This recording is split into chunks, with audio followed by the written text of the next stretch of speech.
Hello and welcome to my channel SK helping hand tutorials. Friends, आज हम जो कविता करने वाले हैं कक्षा 12 की कविता है an elementary school in slum.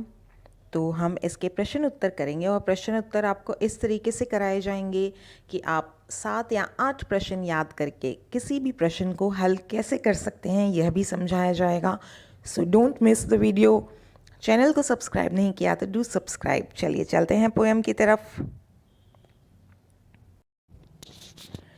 अब जब मैं पोएम के क्वेश्चन आंसर्स डिस्कस करते हैं तो उसके पहले हम थोड़ा सा पोएम के बारे में जान लेते हैं। यह जो पोएम है स्टीफन स्पेंडर के द्वारा लिखी गई है और पाठ का नाम हम समझ लेते हैं elementary school classroom in a slum. वह एक कक्षा कक्ष के बारे में बता रहा है और स्लम होता है झुग्गी झोपड़ी यानी जो गरीब तबके के लोग हैं उनके इलाके में यह स्कूल बना हुआ है। तो वहाँ पे स्कूल की क्या कंडीशन है, किस तरीके से वो चल रहा है और वहाँ बैठे बच्चे किस तरीके से लग रहे हैं उसका वो कारण भी बताता है और क्या हमें करना चाहिए वह भी इस छोटी सी कविता में पूरी बात वो हमें कहता है। तो क्या बताता है वो कि जो दीवारें हैं वो पीली पड़ी हुई हैं, सोर क्रीम वहाँ की दीवारों का कलर है। और ऐसा इसलिए कहता है क्योंकि वहाँ पे बहुत लंबे समय से कलर नहीं हुआ, बहुत पुरानी सी दीवारें हो रखी हैं। और फिर वो ये बताना चाहता है कि जो बच्चों का चेहरा है वो एकदम पीला है क्योंकि वो गरीबी से उठ कर के बच्चे आए हुए हैं। झुग्गी झोपड़ियों के बच्चे हैं, उन्हें ना पूरा भोजन मिलता है ना प्रॉपर उनके कपड़े होते हैं और शिक्षा के अवसर नहीं हैं। और फिर भी वहाँ पर जो तस्वीरें टंगी हुई हैं, शेक्सपियर जो कि अंग्रेजी भाषा के बहुत बड़े ड्रामाटिस्ट हैं, पोएट हैं, उनकी वहाँ तस्वीरें लगी हुई हैं। यानी ज्ञान का वो जो प्रतीक है ना। और एक खूबसूरत ट्रैवलीज वैली वो बताता है कि उसकी जो है वहाँ पे कभी पिक्चर लगी हुई है। तो लेखक कहता है कि ये पिक्चर्स जो हैं जो कि उम्मीदें जब दिखाती हैं, उन्हें उम्मीदें जगाती हैं, वो उनके किसी काम की नहीं है। आपने ऐसी पिक्चर्स क्यों लगाई हैं वहाँ पे? क्योंकि उनकी तो दुनिया उन्होंने देखी ही नहीं। ना उनके पास ज्ञान है, ना उनके पास अच्छा भोजन है और ना ही उनके पास अवसर है कि वो उस तरीके की खूबसूरत वादियाँ से भरी हुई जो घर हैं, सिविलाइज्ड जो सिटीज़ हैं वहाँ पे वो रह सकें। उनकी तो वो तो फॉगी जो है एकदम लीड से भरी हुई, धुंधली हुई भी, जहाँ पे अंधेरा ही अंधेरा रहता है, ऐसे छोटे छोटे घरों में, स्लम में, झुग्गी झोपड़ियों से वो बच्चे आते हैं। तो इस तरीके से वो हमें बताता है और वो कहता है कि उनके लिए ये जो तस्वीरें हैं ये एक बुरी उदाहरण हो सकती हैं क्योंकि हो सकता है कोई के मन में चोरी की भी इच्छा हो जाए कि हम उस स्तर तक, ऊंचे स्तर को पाने के लिए वो चोरी की भी संभावनाएं वहाँ पे उत्पन्न होती हैं। तो वो कहते हैं बजाय उन्हें ये सब चीज़ें दिखाने के हम उन्हें अवसर दें, अपॉर्चुनिटीज़ दें कि वो शिक्षा हासिल कर सकें और ख़ुद की प्रगति कर सकें। जबकि हम ऐसा नहीं कर रहे, हम दान तो दे रहे हैं, हमने पिक्चर्स लगा दी, नक्शे लगा दिए, खूबसूरत कर दिया, परंतु हमने उनकी वास्तविक स्थिति में परिवर्तन करने की प्रयास बिल्कुल भी नहीं किए।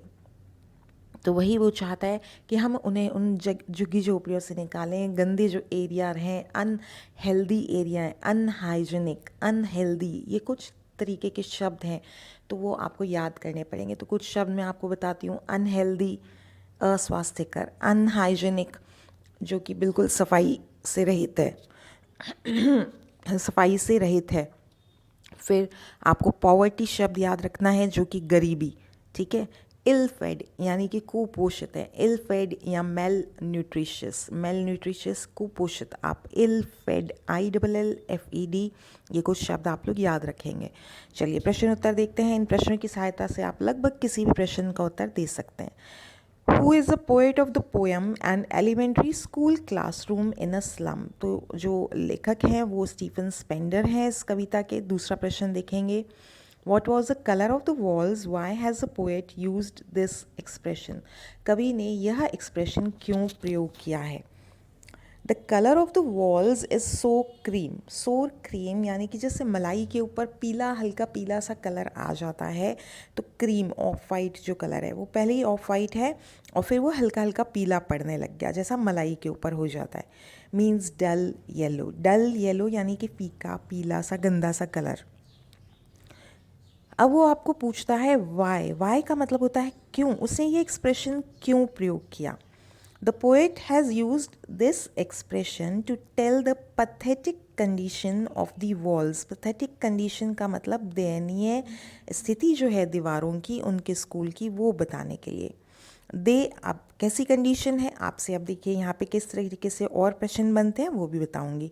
दे आर डर्टी एंड पेल, तो वॉल्स जो हैं, हम किसकी बात कर रहे हैं, वॉल्स की। वॉल्स कैसी हैं, डर्टी हैं, गंदी हैं, पेल है, पीली पड़ी हुई हैं। The walls have not been painted for years, और बहुत सालों से उनके ऊपर रंग नहीं हुआ है। तो यदि आपसे सिर्फ दीवारों के संबंधित प्रश्न पूछा जाता है तो ये आपका उत्तर यहाँ से यहाँ तक हो जाता है कि डर्टी पेल है, not painted for years.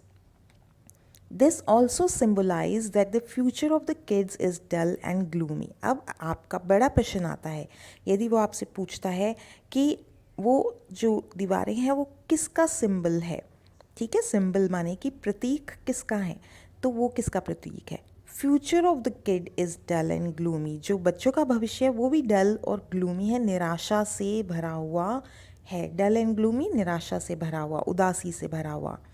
They live in a world without hopes, उनके जीवन में कोई होप्स नहीं है, उम्मीदें नहीं हैं। और there education depends on donations, और उनकी जो शिक्षा है पूरी तरीके से दान पर ही निर्भर है। ये सब चीज़ें जो है वो वहाँ की दीवारें हमें सिंबल बताती हैं। तो यदि आपसे दीवारों से संबंधित बड़ा प्रश्न आता है तो आपको ये पूरा लिखना होगा, अदरवाइज़ आपको ये यहाँ तक ही आप बता सकते हैं कि उन बच्चों का जो फ्यूचर है वो डल और ग्लूमी है।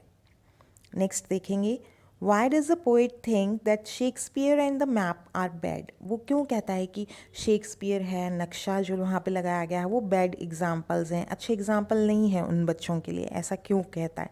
तो पहला प्रश्न देखिए यहाँ पे हमारा क्या बनता है कि किन चीज़ों को लेखक बुरा बताता है, ठीक है, किन चीज़ों को लेखक, what are the things that the poet says are bad. Are bad अगर पूछता है कौन सी चीज़ें बुरी हैं तो हमें ये बताना है कि pictures of Shakespeare and the map showing the civilised world, जो सभ्य और अमीरी से भरा हुआ जो दुनिया वो दिखा रहा है वो बुरे एग्जाम्पल्स हैं।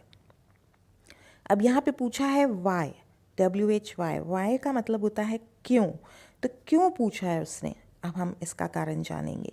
शेक्सपियर रिप्रेजेंट्स नॉलेज, शेक्सपियर किसका सिंबल है, नॉलेज का, ज्ञान का। एंड द मैप, मैप किसका है, the only shows only the civilised and prospering world living here. Civilised होता है सभ्य, प्रॉस्परिंग होता है प्रगति करता हुआ, जो कि प्रोग्रेस कर रहा है और अमीर हो रहा है, रिच हो रहा है। These are bad because the slum children are far from both education, prosperity and bright future. Far from, अब यहाँ पे हमने 3 लिखे हैं तो आप यहाँ पे आप इस बोथ को हटा दीजिएगा, बोथ मत लिखिएगा आप, ठीक है, क्योंकि हमने ये 3 चीज़ें लिखी हैं यहाँ पे। These are bad because the slum children are far from education, prosperity and bright future. तो आपको यहाँ पे ये बताना होगा कि किस किस चीज़ों से ये दूर है। Education, prosperity and bright future, इन चीज़ों से ये दूर है। एजुकेशन हो गया शिक्षा, प्रॉस्पेरिटी अमीरी, जो अमीर हो रहे हैं, खुद अच्छी ज़िंदगी जी रहे हैं, ब्राइट फ्यूचर यानी कि उज्जवल भविष्य, इन चीज़ों से दूर हैं। ये कुछ आपको वोकेबलरी को डेवलप करने पड़ेगा, वोकेबलरी मतलब आपके शब्द ज्ञान को आपको बढ़ाना पड़ेगा। When the slum children see them, they try to achieve what is impossible. अब बच्चे क्या करेंगे, वो इन चीज़ों को जब देखेंगे तो वो उन्हें अचीव करना चाहेंगे, इन चीज़ों का अचीव करना चाहेंगे, परंतु वो नहीं कर सकते क्योंकि उनके पास अवसर तो हमने दिया नहीं, वह चीज़ें तो दिखा दी हमने।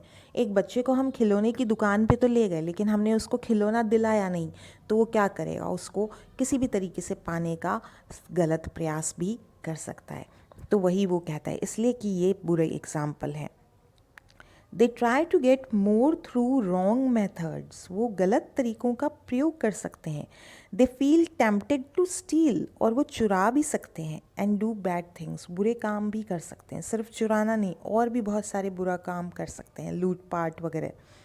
दस these pictures and maps are bad, इसीलिए ये जो पिक्चर्स हैं ये एक बुरे एग्जाम्पल हैं। तो आप यहाँ पे देख सकते हैं कि किस तरीके से वो बताता है कि ये जो पिक्चर्स हैं उन्हें चोरी करने के लिए टेम्प्ट करती हैं, यानी कि लालच दे सकती हैं, इसीलिए ये बुरे एग्जाम्पल्स हैं। नेक्स्ट क्वेश्चन लेंगे, how is the world in the map and other pictures different from the world of the slum children. How का अर्थ होता है कैसे।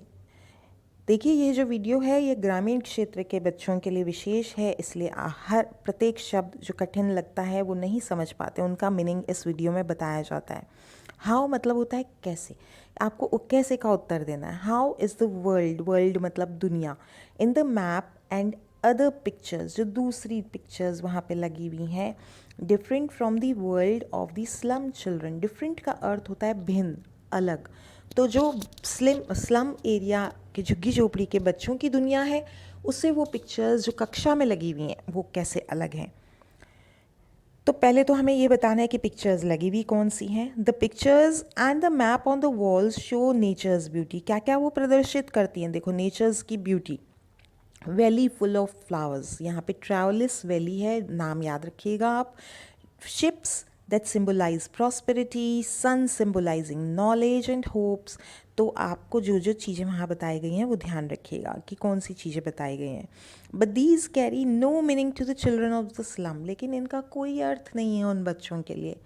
क्यों अर्थ नहीं है, क्योंकि वो तो कैसे हैं, they are like weeds. Weeds जंगली जो खरपतवार जिसको कहा जाता है, वीड्स मतलब खरपतवार। कठिन शब्द नहीं पता तो मीनिंग ज़रूर लिखिए। वीड्स का मतलब खरपतवार। अनलव्ड एंड अनवांटेड, जैसे खेत में जो जंगली पौधे उग जाते हैं उन्हें हम क्या करते हैं, हटा देते, तो वैसे ही ये बच्चों की ज़रूरत किसी को भी नहीं है। वो अनलव्ड हैं, कोई उन्हें प्यार नहीं करता। अनवांटेड है, वो किसी को नहीं चाहिए अपने आसपास में। They live in foggy slums, कोहरे से धुएं से भरी हुई गंदी अंधेरी वाली जो स्लम्स हैं, घुटन से भरी हुई झुग्गी झोपड़ियाँ, छोटे छोटे घर हैं, वहाँ पे वो रहते हैं। They are surrounded by poverty, poverty मतलब गरीबी, डर्ट माने गंदगी, नेग्लेक्शन माने उपेक्षा। वो इन सब चीज़ों के बीच में घिरे हुए हैं, उनकी ज़िंदगी घिर चुकी है इन चीज़ों के बीच में। There is no sun knowledge and hope, उनके जीवन में रोशनी है ही नहीं, सूरज की रोशनी है ही नहीं। और सूरज की रोशनी किसका प्रतीक है, सन एंड नॉलेज एंड होप। सन किसका प्रतीक है वहाँ पे, नॉलेज और होप का। दे आर डिप्राइव्ड ऑफ, ये आप याद रखिएगा, डिप्राइव्ड के साथ हमेशा ऑफ लगेगा, तो प्रीपोजिशन वाली उसमें भी आपको ये काम आता है। डिप्राइव्ड माने वंचित, डिप्राइव्ड ऑफ इसके साथ हमेशा ऑफ लगता है। Good education and healthy food, यानी वो वंचित हैं किससे, गुड एजुकेशन से और हेल्दी फूड से, उनके जीवन में स्वस्थ भोजन ही नहीं है। दे लिव इन इग्नोरेंस, अज्ञानता में वो पूरा जीवन बिता देते हैं अपना। पॉवर्टी में, गरीबी में। दे सफ़र फ्रॉम डिजीज़, और यही कारण है कि वो बीमारी से, भूख से पीड़ित रहते हैं। सफ़र मतलब पीड़ित होना, किससे, डिजीज़, डिजीज़ मतलब बीमारी, and hunger. Their future is as dark as their present, और उनका भविष्य भी उतना ही अंधकारमयी है, डार्क माने अंधकारमयी, जितना कि उनका प्रेजेंट है। इसलिए वो पिक्चर्स जो हैं वो बैड हैं, उनके जीवन से बिल्कुल ही भिन्न है, क्योंकि वो तो बहुत अच्छी पिक्चर्स हैं, ब्यूटी से भरी हुई, अमीरी से भरी हुई, जबकि इनकी ज़िंदगी वंचित है, उपेक्षा से भरी हुई है ना। वो हमें बताना है वहाँ पे कि क्या अंतर है इनके और उनके जीवन में, जो पिक्चर्स बता रही हैं। नेक्स्ट क्वेश्चन देखेंगे, what does the poet want the government and the civilised citizens to do to change the lives of the slum children. वो क्या चाहता है, लेखक क्या चाहता है कि लोग क्या करें, गवर्नमेंट क्या करें इन बच्चों के लिए। The poet wants the government and the civilised citizens to make real efforts. सबसे पहली चीज़ वो चाहता है हम वास्तविक स्तर पे प्रयास करें, तो रियल एफर्ट्स यानी कि वास्तविक प्रयास करें हम, to improve conditions of these children. इसको आप अंडरलाइन कर लीजिएगा अपनी कॉपी में, या जो हाईलाइटर आता है आप हाईलाइटर करके रखिए। Of these children and take these slum children out of dark, take these slum children out of dark and foggy areas, जो उनके अंधेरे से भरे हुए घर हैं। पहले सबसे पहला काम हमें उनकी जो अनहेल्दी, अस्वास्थ्यकर जीवन वो जी रहे हैं वहाँ से हमें बाहर निकालना है, झुग्गी झोपड़ी से उन्हें बाहर निकालना है। He wants them to take these children to the world shown in the map. नक्शे में जो दुनिया दिखाई, हरी, फूलों से भरी हुई, यानी रोशनी से भरी हुई, स्वास्थ्यकर, green fields, clear blue sky that is free of pollution, जो कि पोल्यूशन से रहित है, ऐसे जगह पे हम उन्हें रहने के लिए जगह दें, घर दें। They should be given good education. अब वो क्या चाहता है, हम उन्हें क्या क्या देना है, याद कर लीजिए आप इसको। They should be given good education, तो 1 नंबर हो गया good education. Good housing conditions, housing माने कि घर, घर उनके अच्छी स्थिति में होने चाहिए। हेल्दी फूड 3 नंबर हो गया, अच्छा भोजन देना है। अपॉर्चुनिटीज़ 4 नंबर हो गया, अवसर देने हैं। टू प्रोग्रेस एंड प्रॉस्पर, अवसर किसके देने हैं, प्रगति करने के और अमीर बनने के। प्रॉस्पर, फ्लॉरिश कर, अमीर मतलब ये नहीं कि बहुत अमीर हो जाएगा, हर व्यक्ति अमीर कैसे हो जाएगा, लेकिन वो जो गरीबी के स्तर पर है उससे वो बेहतर जीवन जी सकेगा। नेक्स्ट क्वेश्चन देखेंगे, how do the children look, बच्चे दिखते कैसे थे। तो ये जो पहला पैराग्राफ है वहाँ से ये संबंधित प्रश्न है, बच्चे कैसे दिख रहे थे। The children from slum look pale and dirty, है ना, पेल एंड डर्टी, पीले और फीके फीके गंदे गंदे दिख रहे थे। They show no joy and hopes on their faces. अब देखिए ये लाइन किस प्रश्न का भी उत्तर हो सकती है।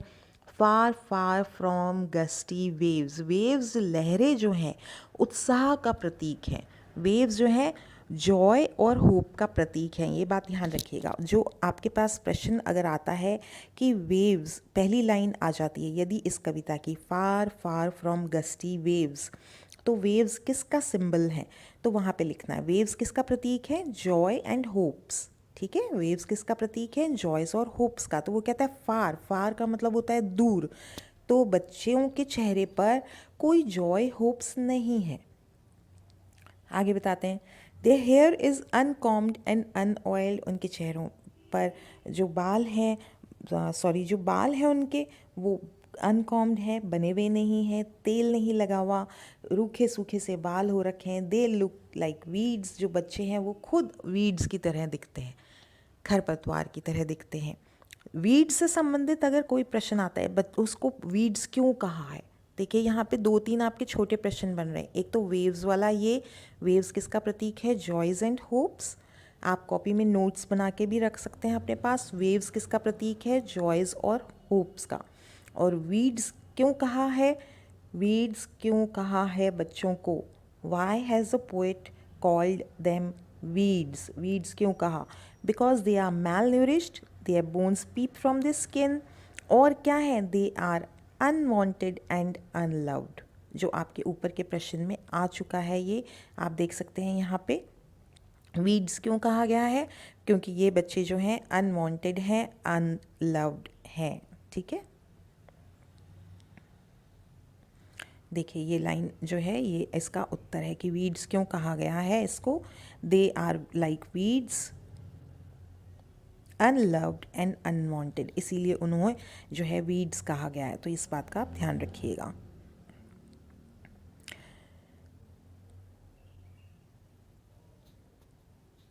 दे आर मेल न्यूरिश्ड, मेल न्यूरिश्ड का अर्थ होता है कुपोषित। अब ये शब्द आपको ध्यान में रखना है, मेल न्यूरिश्ड, या आप लिख सकते हैं इल फेड, इल फेड FED, यानी कि कुपोषित। एंड द बोन्स, बोन्स होती हैं हड्डियाँ, पीप, पीप मतलब झांकना, उनकी जो हड्डियाँ हैं वो झांक रही हैं, कहाँ से, from their thin skin, thin मतलब पतली, स्किन मतलब त्वचा, उनकी पतली त्वचा से वो जो है उनकी झांक रही है हड्डियाँ, यानी बहुत पतले हैं वो। A tall girl keeps her head weight down, लड़की लंबी तो हो गई लेकिन क्या है, कुपोषित है, इसलिए उसका सिर कंधे नीचे झुके हुए हैं। और यह एक और प्रतीक है कि वह निराशा से भरी हुई है। व्यक्ति स्ट्रेट कब होता है, जब उसके जीवन में उत्साह होता है, उसके अंदर कॉन्फिडेंस होता है, तब वो सीधा रहता है। फिर a boy has rat's eyes as he is hungry, और जो लड़का है उसकी आंखें चूहे की तरह से हैं। ठीक है, तो चूहे की तरह से आंखें क्यों कहा गया, क्योंकि वो हंग्री है।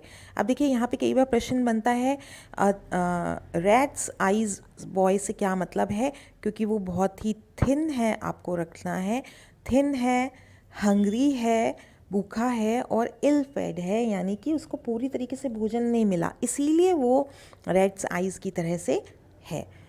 A little boy has dream in his eyes, एक और बच्चा है जिसकी आंखों में सपने हैं। ड्रीम्स माने कि सपने, वो सपने देख रहा है खुले खुले घर के। किसकी तरह? गिलहरी का घर होता है ना, पेड़ों पर खुली हवा में अच्छी सी हवा चल रही है, तो वो उस तरीके के घर का सपना देखता है कि काश मेरा भी घर ऐसा हो। These children suffer from hunger and diseases, ये बच्चे बीमारी से पीड़ित हैं, भूख से पीड़ित हैं। आखिरी प्रश्न देखते हैं, which pictures are there on the walls, pictures कौन कौन सी हैं। कई बार सिंपल सा प्रश्न आता है, उसको हमें कॉम्प्लिकेटेड नहीं बनाना है, सिंपल प्रश्न का उत्तर सिंपल रहेगा। On the dirty and pale walls many pictures are hanging, उसने सिर्फ ये पूछा है कि कौन सी पिक्चर्स थी, तो हमें सिर्फ वही बताना है।